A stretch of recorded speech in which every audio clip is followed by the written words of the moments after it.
Hello, welcome back to another video. I hope you have enjoyed this weekend's Bundesliga action as much as I have. I very much enjoyed myself. Some very exciting games that were had. I'm going to be posting 6 p.m. daily on this channel, Bundesliga action, so make sure you stay tuned for that. And without further ado, let's see what these coming games have in store for us. Now, it's a very quick turnaround this week. We had games on the weekend finishing on Sunday, and then we go straight into midweek Tuesday games, with the very first game this weekend being Borussia Dortmund versus Bayern Munich, the Klassiker, the game everyone is buzzed for. Can't wait for this game myself. The beers will be coming in. I'll probably do a little live stream for this one as well. But yeah, very much looking forward to this game. It has been a very sort of, home-sided affair, this game, with the home team tend to come out the winner. However, we have been seeing, with no crowds, no atmosphere, that's kind of fallen apart a little bit. So I'll be very interested to see who wins this one. Now we go to the Werder Bremen versus Borussia Mönchengladbach game. Borussia Mönchengladbach probably being the favourites to win this game. Werder Bremen winning at the weekend, but still sort of struggling a bit down the bottom end of the table. Then we come to Leverkusen versus Wolfsburg. Leverkusen looking very convincing against Borussia Mönchengladbach at the weekend, and Wolfsburg not really showing up much against Dortmund. Then we have Eintracht Frankfurt versus Freiburg. Frankfurt looked a little bit lackluster against Bayern Munich. They'll really be hoping they can turn around their bad form of late, which is actually dragging them down into the relegation battle. So hopefully for them, they can get the much needed points against Freiburg. Then we come to Leipzig versus Hertha. We saw Leipzig absolutely dismantle Mainz at the weekend 5-0. Could we see another result like that at the weekend? I hope so, because it will be very entertaining to watch. Then we got on to the second set of fixtures, Hoffenheim versus Cologne. More of a sort of mid-table kind of battle. Both teams still sort of there in the relegation scrap, so definitely going to watch out for. Augsburg versus Paderborn. Augsburg absolutely dismantled Schalke at the weekend, so we will be seeing the same sort of performance again, or can Paderborn pick up 3 much needed points. Union Berlin versus Mainz. I mean, I watched Union Berlin a few times. It's actually the team I picked to kind of support during this period. And against Bayern Munich, they were quite impressive, although they lost 2-0, they held themselves together. However, against Hertha Berlin, losing 4-0, they got completely dismantled, and it wasn't great. Although Mainz, they're just coming up off of the back of a 5-0 loss themselves, so it'll be interesting to see whether teams are changed around and which team comes off best here. Then we have Düsseldorf versus Schalke. Schalke has been very poor for form after the break, and Düsseldorf, they were 2-0 up, very comfortable in that game against Cologne, and they came back, and Cologne came back and salvaged a draw, and Düsseldorf really will need to be picking up 3 points against Schalke. A very tough game there, but let's see how all of this affects the fantasy decisions for these midweek games. So taking a look at my defence, only one change to be made here. I was sort of thinking I really wanted to get some kind of Bayern Munich asset in the back, but I decided it wasn't really going to be viable with what I want to do further up the pitch. We just decided to take on Knocker, who's not really been playing. He's 5.8 million, so he's actually been taking up quite a lot of money for a player who doesn't even start. And then we just changed him in for this Union Berlin guy, one of the only guys who I could see for $1 million who was actually kind of starting. Obviously, we've got Kata back there, a great find that I think for $1 million he starts.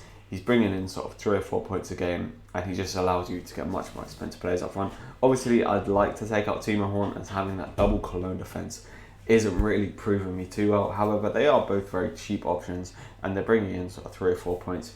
So for a combined 7 million for double Cologne defence, for them to bring in 8 points, it's not actually too bad. Then we take a look at our forward options and midfielders. So starting off with the midfielders, I'm taking out Jadon Sancho.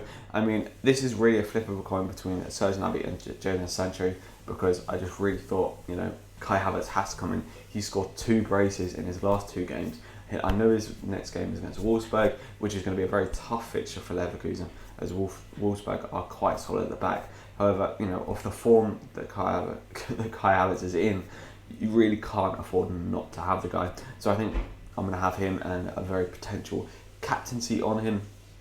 Then we look to the forwards, and I think I've gone sort of against the grain with this one. A lot of people are going to have Erling Haaland, And my thinking is, Haaland playing against Bayern Munich. Bayern Munich, one of the best defences in the league. Without home advantage, Dortmund don't have as much of an advantage at home, as we can say.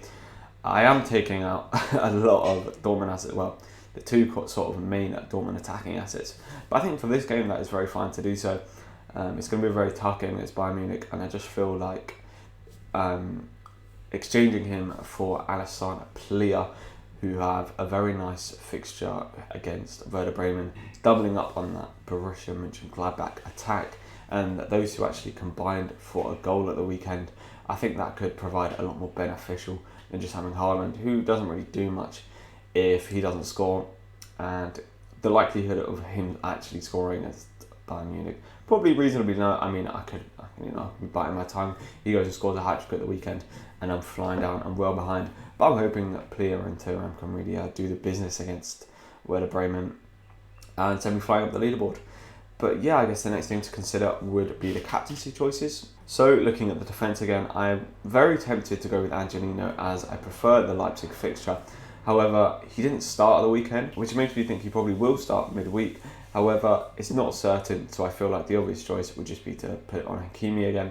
I'm not expecting a clean sheet or even necessarily a winning team, but if you can just pick up sort of 7 or 8 points from winning duels, assisted shots himself, then I think that could be a fine captaincy choice. I'm going to have to debate this one about whether to go for Angelino or Hakimi, because if Angelino does start, I really do back him to get more points than Hakimi.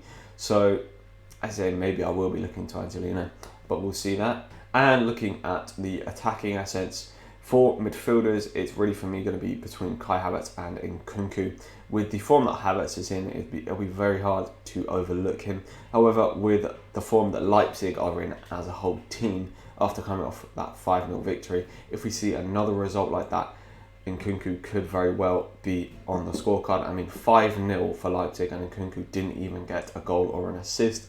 So I was reasonably disappointed in that, as I did captain him for the previous weekend's games. And if we do see another result like that, hopefully we'll be able to see Nkunku grabbing a goal or assist. And then we look at the forwards. I mean, for me, I'm still going to pretty much stone cold go with Timo Werner. Alassane Plia is, it's more of a sort of differential pick, but I'd say Werner's going to be the solid. He's likely to pick you up, a goal or even just enough points without a goal from shots and shots assisted to get you a pretty decent captaincy score. But yeah, I mean, I hope you have enjoyed this little fantasy Bundesliga preview, and there'll be many more to come. All the Bundesliga action I'm going to be covering this week and next week, and yeah, just enjoying the football. I'll see you guys soon.